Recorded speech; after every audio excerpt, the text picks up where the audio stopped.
जय जय श्री हरिवंश। सतगुरुदेव भगवान के चरणों में मेरा अनंत कोटि प्रणाम हो। आज हम चर्चा करेंगे फिर से शरीर के कार्यों की। हम्म कि हमें शरीर से क्या करना चाहिए। किसी प्राणी की हिंसा ना करें, किसी को भी मारे पीटे नहीं। जो उपासक हैं, जो भजन परायण हैं, उन्हें ये जरूर फॉलो करना चाहिए। अनाचार व्यभिचार ना करें, सबकी यथायोग्य सेवा करें। अपने शरीर के द्वारा जितनी हो सके सेवा परायण रहें। अपना काम अपने हाथ से करें, अपना काम अपने हाथ से करें। जैसे मतलब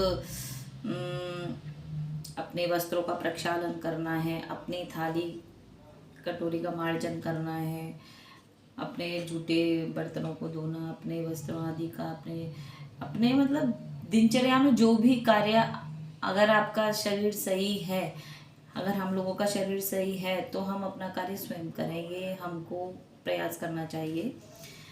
वृद्ध बुजुर्गों के लिए ये नहीं है, उनकी तो हमें सेवा करनी चाहिए। अपना काम अपने हाथ से ही करें। गुरुजनों के को प्रतिदिन प्रणाम करें। हमारे पूज्य श्री गुरुदेव ने हमें नियम दिया था ना कि अपनी श्री जी को रोज 11, 21, 5, 51, 101 यथायोग्य प्रणाम करें। अपनी श्री जी को, गुरुदेव को रोज प्रणाम करें। स्त्रियां जो हैं वो पंचांग प्रणाम करें और पुरुष वर्ग जो हैं वो साष्टांग प्रणाम करें। क्या आप ये नियम निभा रहे हैं अभी तक? गुरुदेव कृपा करते हैं तो नियम निभाया जा सकता है। हमें तो लगता है कि कुछ सखियाँ और आप लोग निभा रहे होंगे। पवित्र स्थानों में, तीर्थों में, सत्संगों में संतों के दर्शन हेतु जाएं। संत दर्शन बहुत जरूरी है। हमें तो प्रकट में वृंदावन में सब तीर्थों का, सबका अवगान करने का आनंद मिल रहा है। हम धामवासी हैं। मिट्टी जल आदि से पवित्र रखें। शुद्ध जल से स्नान करें। रज का हम लोग सेवन करते हैं। गुरुदेव ने हमें सब कुछ बता रखा है। तो पाखाने में, टब में बैठकर मतलब नग्नों के स्नान ना करें। जैसे कि आधुनिकता में बहुत ही ज़्यादा ट्रेंड में है ये सब चीज़ें, लेकिन हमें इसका विरोध करना चाहिए। और हम धामवासी और मतलब हम उपासक जो भजन सेवी हैं, भजन परायण हैं, तो हमें तो बिल्कुल ही निषेध है इसका। तो इस तरह की कार्य नहीं करना चाहिए। तो मल मूत्र का त्याग करके हाथ धोएं, कुल्ला करें, रज का सेवन करें और रज से अपने आप को रज भी लगाएं। खड़े होकर पेशाब ना करें। खड़े होके कभी मतलब ये नहीं करना चाहिए, छिट्टियाँ पड़ जाती हैं। जहाँ तहाँ थूके नहीं। अपवित्र दूषित पदार्थों का स्पर्श ना करें।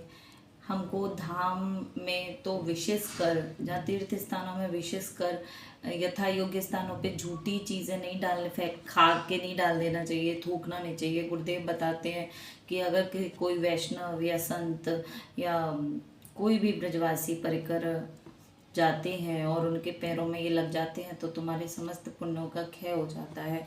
और बहुत गलत है ये चीज़। रोग की जहाँ तक हो आयुर्वेदिक चिकित्सा ही कराएं। देसी दवाइयों में भी तथा आवश्यक होने पर एलोपैथिक आदि दवा सेवन करनी पड़े तो उनमें भी, जिनमें कोई जानतव पदार्थ हो, उनका प्रयोग बिल्कुल ही ना करें। प्राकृतिक चिकित्सा होने पर खान पान के संयम आदि पर विशेष ध्यान रखें। ठाकुर जी सब भला करेंगे। अब ये तो इस समय तो बड़ा कलिकाल का समय है। अब ये तो इसमें लिखा हुआ है तो कैसे ही पालन हो कि हर दवाइयों में पता नहीं क्या क्या पड़ा होता है। जैसे कि अब क्या ही बोले, हम तो इसमें लिखा हुआ है तो हमने पढ़ लिया। जैसे श्री जी प्रेरणा करें, जैसे हम तो होम्योपैथी दवाई लेते हैं, श्री जी की कृपा से कुछ भी हो जाता है तो हमें भी वहम होता है इन सब चीज़ों का।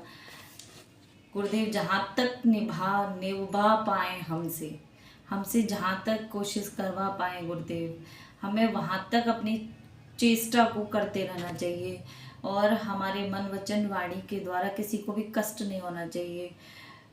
और अच्छे से हमें ये नियमों का पालन करना चाहिए। जय जय श्री हरिवंश।